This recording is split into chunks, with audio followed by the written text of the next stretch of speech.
पवनसूत हनुमान महाराज की जय. काय चालू? फिटेल सकळांची साखळी सुटेल देवांची बांधवडी आरोनिया अमर कोडी स्वर्गी गुढी भारती. असो श्री गणेशाला वंदन करू. प्रभू रामचंद्राला स्मरू. या ठिकाणी लक्ष्मणरायाला शक्ती लागलेली आहे आणि त्यांना जिवंत केल्यानंतर ती जी काही संपूर्ण अशी असणारी प्रत्येकाचा जीव कोड्यामध्ये पडलेला आहे. देवांना बंदखानी सुटणार आहे.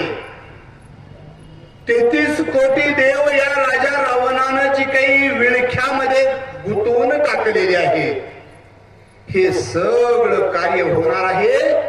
परंतु हे कार्य अगोदर जर सिद्धीला न्यायचं असेल तर वनस्पती आणून या ठिकाणी लक्ष्मणाला सावध करायला पाहिजे.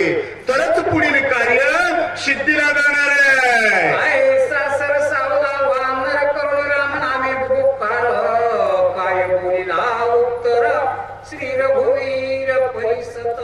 अशा प्रकारे या ठिकाणी प्रभू रामचंद्राने हनुमंतरायाला सांगितलेलं आहे. मग हनुमंतरायानं मोठ्या आवेशानं आनंदाने सरसावलेले आहेत.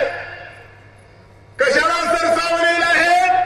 गुरुनं कार्य सांगितलेलं आहे आणि आपण ती सिद्धीला लावायचं आहे.